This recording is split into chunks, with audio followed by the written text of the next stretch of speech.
Chapter 1. The sergeant and the Don Sergeant Gonzalez sat near the fire with an empty cup. Behind him, 4 soldiers were drinking at a table. "I'm thirsty," he called to the landlord. The man hurried over with more wine. Gonzalez was famous along the Camino Real, the king's highway that crossed the country, because he got angry very easily.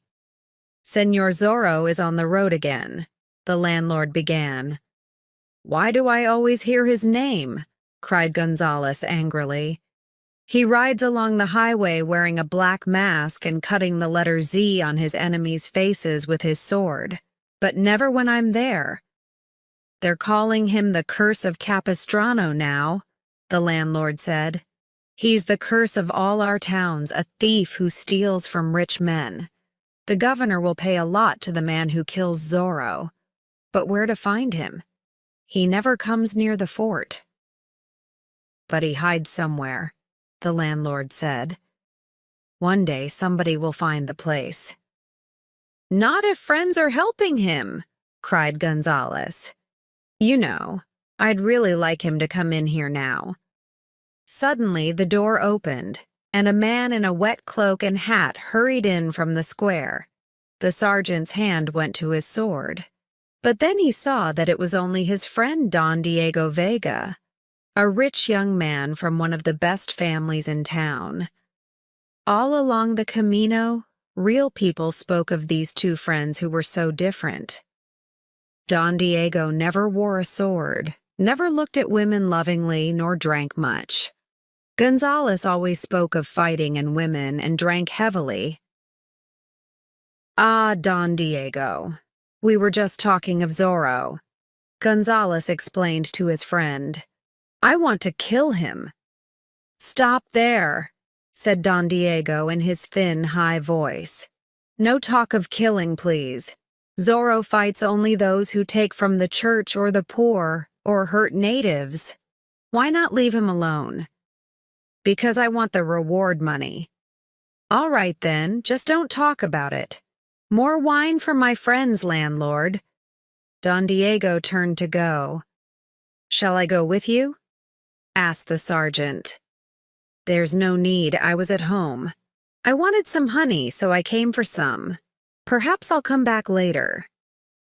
The landlord gave Don Diego the honey, and the young man paid and left. Then the landlord brought out more wine and everyone drank to Don Diego. "With his looks and money," laughed Gonzalez, "I could have any woman in the country and win any fight." And the sergeant danced about the room, sword in hand. "I'd really like to have Señor Zorro before me now." Again the door opened, and a man in a wet cloak and hat entered the tavern and locked the door. When he turned, they saw the black mask on his face. "Zorro," cried Gonzalez, "what are you doing here?" "4 days ago, you badly hurt a poor native near San Gabriel," answered Zorro in his strong, deep voice. "So I've come to teach you a lesson."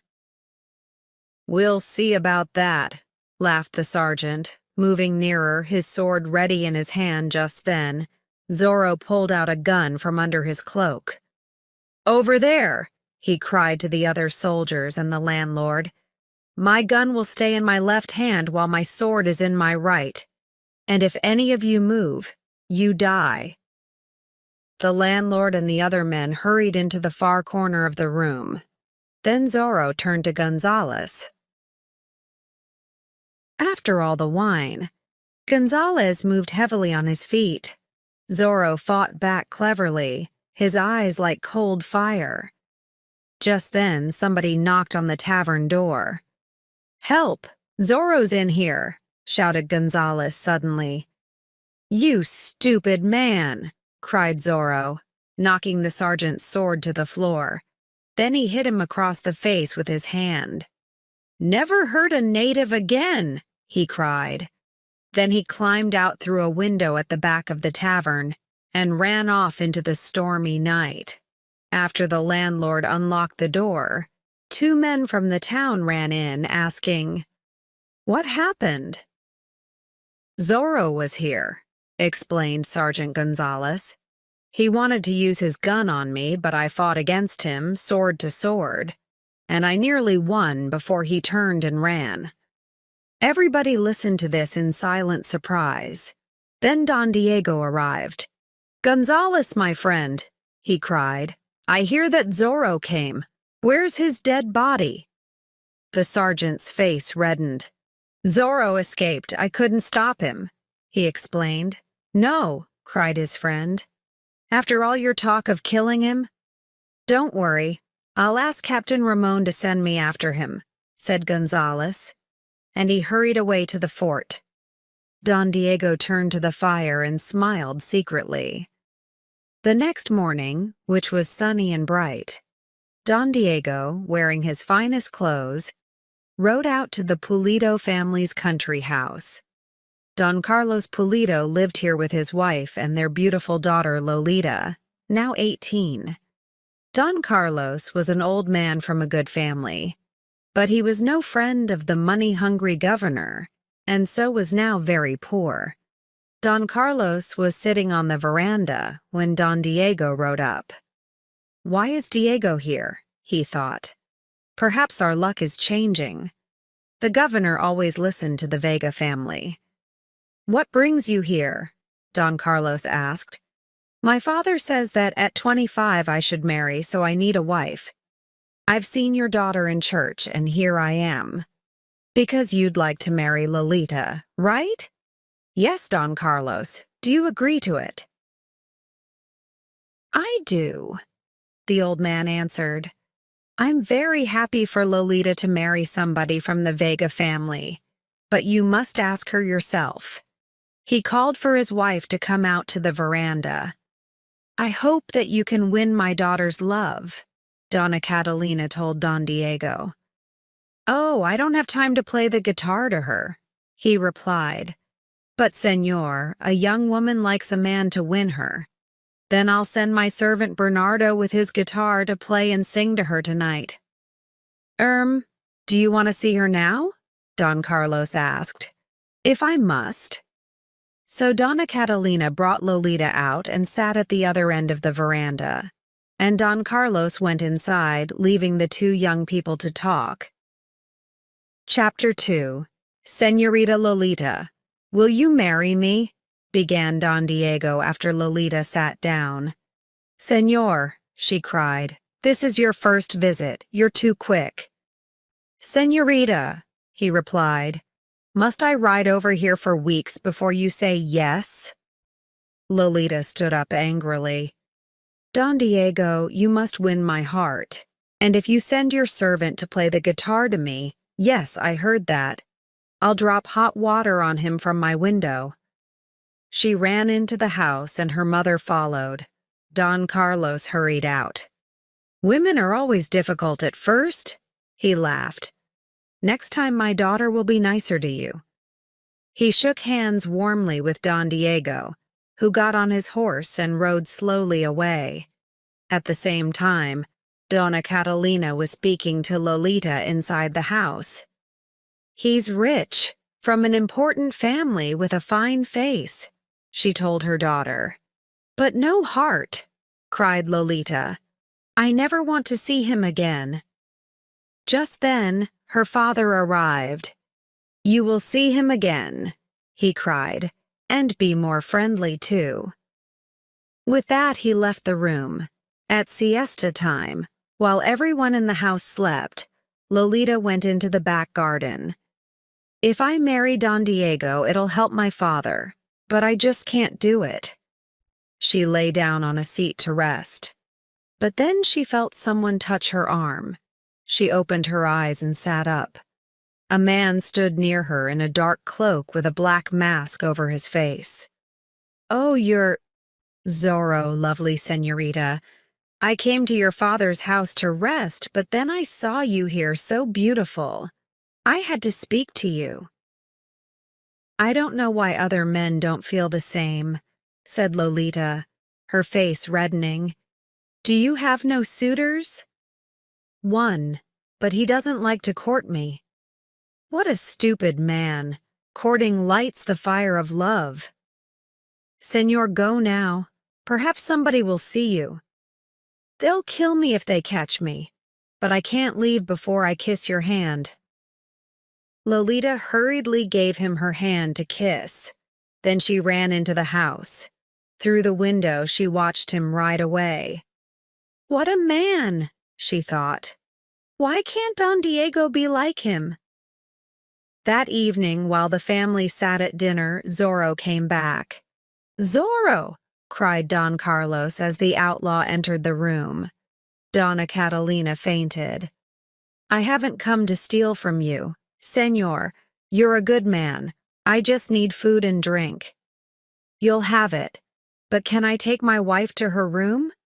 Yes, but your daughter stays here. I want to be sure that you don't run away. So Don Carlos carried his wife upstairs. On the way, he sent a servant to the fort to ask the soldiers there for help. At the same time, Zorro was speaking to Lolita. I had to come back to see you. Please never come again.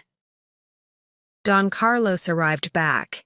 He did not want Zorro to leave before the soldiers arrived, so he asked him about his adventures. Zorro ate, drank, and talked. Lolita listened interestedly. After some time, Don Carlos got up. I'll tell the servants to pack some food for you, he said. While he was out of the room, Lolita hurriedly told Zorro, My father has sent word to the fort, I'm sure, and the soldiers are coming. Quickly, go. Just then, Don Carlos came back. Here's your food for the road, he said. But before you go, one last story, please. No, senor, cried Zorro. The soldiers from the fort will surely be here any minute. He pushed over the candles on the table, and at once the room went dark. Until later, said Zorro softly in Lolita's ear. Then he ran to the back door and called his horse. Lolita heard the sound of his horse galloping away. He's escaped, she thought. Soon after that, Sergeant Gonzalez and his soldiers rode up to the front door. They left at once, hurrying after Zorro. Not long after, Captain Ramon arrived. When he saw Lolita, he decided to wait in the house for the soldiers to come back. That Zorro is a coward, the captain said to Don Carlos while he sat with the family. Suddenly, the door of the tall closet in the room opened, and Zorro came out of it, his sword in his hand. Take back those words, he cried, or fight. What? But we heard you escape, cried Don Carlos. My horse knows when to gallop away without me, laughed Zorro, and when to come back quietly for me, too. You won't escape me, cried Captain Ramon. The two men fought, but Zorro soon put his sword through his enemy's shoulder. Captain Ramon fell to the floor, and Zorro put his sword away. Don't worry, he'll live. He laughed. And with one last look at Lolita, he left the house, jumped on his horse, which was waiting, and galloped away. Soon after this, Don Diego arrived back at the Pulido family's house. He walked in worriedly. I heard that Zorro was here, he explained to Don Carlos. So I came to see that you were all alive. But now I understand that my journey wasn't necessary. Don Diego was not happy to find Captain Ramon there, nor that Lolita was washing his hurt shoulder. After she finished this job, she went and sat by the fire, and Don Diego went to sit and talk with her there. Across the room, Captain Ramon quietly told Don Carlos, I'd like to marry your daughter, senor. Does she have any suitors? Chapter 3. 3 Suitors. Don Carlos did not want to offend either Ramon or Don Diego. Senor, he answered the soldier quietly. Only this morning I gave Don Diego my permission to court Lolita. But if she doesn't agree to marry him, then I can try, smiled the captain. While Lolita sat with Don Diego, she watched Ramon. She knew that he liked her, but she did not like him. Just then, Gonzales and his men arrived. "We followed Zorro into the hills," the sergeant explained. 10 other outlaw friends of his came and fought us there, and in the end they all escaped. "But the captain fought Senor Zorro here while you were away," said Don Diego. "Yes, Sergeant. You were just following Zorro's clever horse, which left here without a rider," went on Ramon. "I met the criminal himself when he came out of that closet over there and fought against me." "No!" cried Gonzales. "Then we must catch and kill the outlaw. Captain, do I have your permission to take some soldiers and go after him?" The captain agreed, but Don Diego asked to go too. "It'll be hard work," said the sergeant. Then perhaps it's better for me to stay in town," said Don Diego. "But I'm worried for the Pulidos, so please give me news of where you ride and of Zorro." Soon after this, Ramon and Gonzales left with their men for the fort. Lolita took Don Diego to the door. "Well, will you marry me?" he asked. "I'm still thinking about it." "Good night then, señorita. I'll visit again soon. Will it offend you if I don't kiss your hand? I'm so tired, excuse me." "Father," cried Lolita when the family was alone, "I can't marry Don Diego. There's no life in him." "Captain Ramon has also asked to court you," said her mother. "He's nearly as bad. I don't like the look in his eyes." "You're difficult to please, Lolita," said her father. "Don Diego's rich and from a good family. I think that he was jealous when he found Captain Ramon here. Make him more jealous and please try to like him." "Yes, father," cried Lolita, "but I don't want to marry him yet." And with that, she ran to her room. In bed, she remembered Zorro kissing her hand. "What a man! But why is he an outlaw?" she said to herself. The next morning, Don Diego left his house to find his friend, Sergeant Gonzales, and 20 more soldiers in the town square. "You're up early," the sergeant said. "Yes, I'm leaving for my house in the country," answered Don Diego. "But where's Zorro these days?" "Nowhere near your country house," laughed his friend. "We've heard that he's in Pala. We're going after him there." "Well, good luck." Soon after that, Gonzales and his men rode away. Just before Don Diego left, he wrote a letter and sent his servant Bernardo with it to the Pulido's house. "Don Carlos, the soldiers have gone after Senor Zorro in Pala. I'm worried for you and your family. I must travel to my country house, but I'd like to invite you, your wife, and daughter to stay in my townhouse while I'm away. You'll be safe there. Don Diego." When the letter arrived, Don Carlos read it to his family. "What a wonderful plan," said Donna Catalina. "What do you say, Lolita?" "Well, I'd like to visit the town, but is it right? Won't people talk about Don Diego and me?" "My child, don't worry about that. He won't be there, and we can come home when he arrives back." So that afternoon, the Pulido family traveled into town. Don Diego's house was full of beautiful, expensive things. "This will all belong to Lolita if she decides to marry him," thought Donna Catalina. That evening, Don Carlos took his wife out to visit some friends. Lolita stayed behind, reading a book of love poetry that was on Don Diego's table. Strangely, all the books in the house were about love, dangerous adventures, horse riding, and sword fighting. "Perhaps I've made a mistake about him," she said to herself. Just then, Captain Ramon knocked at the front door. "I've heard that the Pulido family's staying here," he told the servant who opened it. "Don Carlos and his wife are out at the moment," replied the servant. "Please call tomorrow." But Ramon pushed past him and walked into the room where Lolita sat reading. "Señor," she cried, standing, "why are you here? Last night your father gave me permission to court you. I know that Don Diego wants to marry you too, but surely you can't prefer him to me. Captain, you must leave. I'm alone." "Good," laughed Ramon. "Then nobody can stop me kissing you." He caught her and pulled her quickly to him. Angrily, she slapped his face.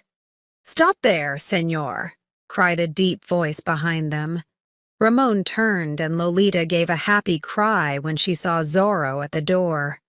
"On your knees, man," said Zorro angrily, "and say sorry to the señorita." With a bad shoulder and no sword to fight with, what could Ramon do? He went on his knees and said sorry, and then Zorro kicked him out of the house. "Thank you, señor," cried Lolita. Then she suddenly went over to the outlaw and kissed him on the mouth. "I love you. Leave your criminal life and marry me." "Señorita," Zorro answered, "I cannot. I love you, but I must go now. Good night." And saying that, he climbed out of the window into the dark night. Chapter 4. The letter. Captain Ramon hurried angrily up the hill to the fort. Zorro never stays in one place long, he thought. So even if I send my men to Don Diego's house, the outlaw won't be there. I need another plan. Once in his office, he sat down and wrote to the governor.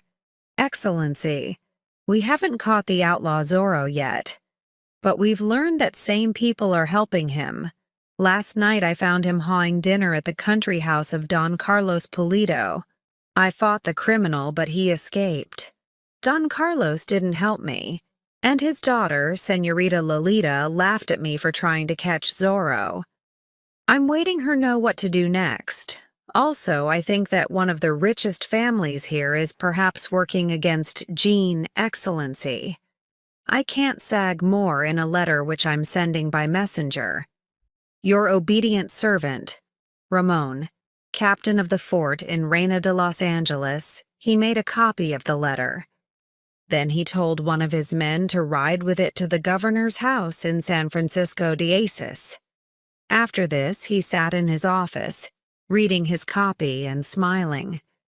Soon, he thought, the governor will move against the Pulidos.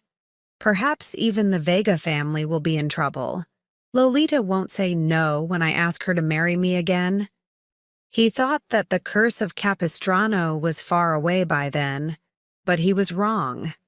Just after he left Don Diego's house, Zorro got on his horse, which was waiting obediently for him, and rode slowly to the fort. He heard a horse galloping away down the highway. Perhaps Ramon's ordering Gonzales to come back, he thought. He knew that most of the soldiers were away in Pala. Quietly, he left his horse by a tree and walked around the fort to Ramon's office window. Inside, he saw the captain at his desk reading a letter, and he heard the man talking to himself. "Lolita will say yes to me when her father's in prison." Ramon laughed loudly. Quickly, Zorro went to the fort door. He came up silently behind the soldier there and hit him on the head with the heavy handle of his gun. The man fell and lay still, and Zorro hurried inside to the captain's office, gun in hand. Ramon looked up when the outlaw came in. "Don't move or call for help," said Zorro. "Why are you here?" asked the captain, his face white. "I heard you through the window. You were reading a letter aloud. Where is it?" Ramon gave him the letter, and Zorro looked at it quickly. Then the outlaw put it into the flame of one of the candles on the desk and burnt it. "What a coward to work against Señorita Lolita in this way," he said. "Don't try to send another letter like that." Just then they heard the sound of horses and Sergeant Gonzales's voice at the fort door. "Wait here, men," cried Gonzales. I'll take the news from Paula to the captain. Then we'll ride out again after Zorro and catch him this time." "Sergeant!" shouted Ramon suddenly. "Quickly! Zorro's here in my office!" Gonzales ran into the room. "Hurry, men! We have him!" he shouted. All the soldiers in the fort ran to the captain's office. Suddenly, with his sword, Zorro knocked the candles from the captain's desk. In the dark, the outlaw caught the captain by the neck and held him. "I have Captain Ramon," said Zorro, "and my gun's at his head. I'm going to walk out of the fort with him. If anyone tries to stop me, your captain will die." "Don't do anything stupid, men," cried Ramon. So Zorro walked with the captain out of the fort. Then he pushed Ramon to the ground, jumped on his horse, and galloped away down the road to San Gabriel. Gonzales and his men rode after the outlaw, but they could not find him. Then the sergeant saw the house of the priest, Fray Felipe, near the San Gabriel road. Zorro always helps the church, he thought, so perhaps Zorro's hiding here. He knocked on the door. When the priest opened it, Gonzales and his men hurried inside to look for Zorro, but he found only his old friend Don Diego Vega, who was visiting. "My dear friend," said Don Diego, "I came here for some quiet. With all this talk of Zorro, I'm afraid. I'm going back to my house in town tomorrow." After drinking some of the priest's wine with his friend, Sergeant Gonzales went on his way with his men. When Lolita told her mother and father about Captain Ramon's visit and how he tried to kiss her, they were very angry. She also told them how Zorro heard her cry from the street and came to help, but she said nothing about kissing the outlaw. The next day, Don Diego arrived back from the country. Don Carlos and Donna Catalina told him about the captain's visit. "So, Captain Ramon tried to kiss you?" Don Diego said. "Yes. I think that he was drinking before he visited me. He smelt of wine. He's an animal. Go to the fort, fight him, and kill him," Lolita said. "Must I? If you're a true man, and if you want to marry me, you'll kill this man who's offended me." "I'll go and find him," said Don Diego. Don Carlos did not think that this was the best plan, but he said nothing, and so Don Diego left for the fort. Chapter 5. Justice at the Fort. Don Diego spoke coldly to Captain Ramon. "You tried to kiss Señorita Lolita at my house last night. That really wasn't very nice." "Why is he here with no sword?" thought Ramon. "Your shoulder was hurt," his visitor went on. "You drank some wine before your visit. These things could explain what you did. But I'm courting Señorita Lolita. I'm offended. You must apologize." "I apologize," said the captain, hiding a smile. "But, Don Diego, I went to your house last night looking for Zorro." "What?" cried Don Diego. "The Politos are working with him against the governor. Zorro visited your townhouse when they were there. This shows how friendly they are. Be careful. You don't want to marry a traitor's daughter." "No," answered Don Diego. He went back to his townhouse where the Politos were getting ready to leave for the country the next morning. "How did things go?" asked Don Carlos. Captain Ramon apologized. "What are you saying? You mean that you didn't kill him?" cried Lolita. "Don Diego, I cannot marry a man who won't fight for me." And she ran out of the room. "Don't worry," said Don Carlos. "When you visit us again, she'll be nicer to you." The next morning, after saying goodbye to the Politos, Don Diego went to the tavern for a drink. Through the open door, he saw two soldiers riding into town. Between their horses walked a third man, their prisoner. "What's happening?" asked Don Diego. "Haven't you heard?" said the landlord. "They're taking Fray Felipe before the magistrate. He sold some bad animal skins to a San Gabriel merchant who wants justice." Don Diego hurried to the magistrate's office. "What's happening to my friend Fray Felipe?" he asked. "He cheated a merchant. Now he must pay," said the magistrate. The soldiers brought Fray Felipe into the room. A thin man with a hard yellow face stood opposite him. "This priest sold me 10 bad animal skins," he cried. "Those skins were good," answered Fray Felipe. "But if the merchant gives them back, he can have his money back." "They smelt bad, so my son burnt them," said the merchant. "That's right," said the boy with him.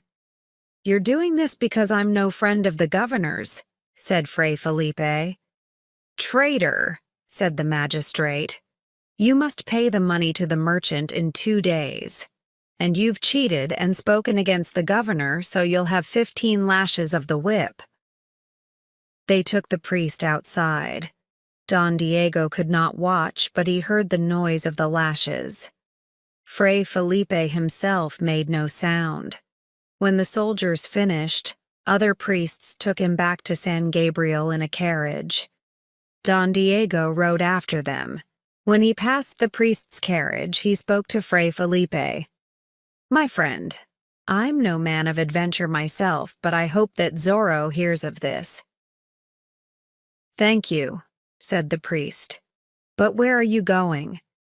"To tell my father about my plan to marry Señorita Pulido, but I'm afraid that she doesn't love me." "Did you speak to her of love?" asked the priest. "No. Why?" "Try it and see," smiled the priest. At the same time, the merchant and his boy were drinking with the magistrate at the tavern. They laughed about Fray Felipe's 15 lashes and the money that they would have from him. Later that day, the merchant and his son went back home in their carriage. But on the road they met Zorro with a gun in his hand. "Get down from your carriage," Zorro shouted, and they did. "I have no money," said the merchant. "A priest cheated me. I took him to Reina de Los Angeles today for justice, but he hasn't paid me yet."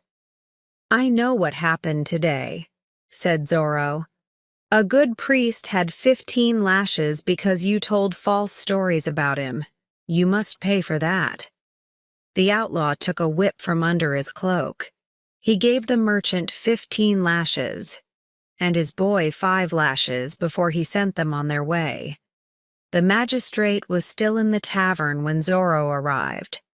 The landlord was standing by the tavern door with 4 other men next to him. "Bring the magistrate here," the outlaw told them, and they did. "What's happening?" cried the magistrate when he arrived. "Today you gave false justice to Fray Felipe. You must pay for that," said Zorro. Then he turned to the men. "You must each give the magistrate 5 lashes with the whip, or I'll shoot you." They did what he told them. "If you work against people who are weak and poor, this is what happens to you," cried Zorro. The outlaw told 4 men to carry the magistrate home. Then he turned to the landlord. "Bring me wine," he said thirstily. But when the landlord went into the tavern, he told the rich young men there, "Zorro's outside. Quick!" They ran out into the square, swords in their hands. There was a big fight. But Zorro was clever, quick and strong. His horse ran at the young men and stood up on its back legs. His enemies fell back, afraid. "You're too few for me," Zorro laughed, and he rode away. Captain Ramon was terribly angry when he heard the news. And when a number of young men from the town asked to go after Zorro, he agreed. 30 of them rode out that night. Some rode to San Gabriel, some to Fray Felipe's house, and some to the house of Don Alejandro Vega, Don Diego's father.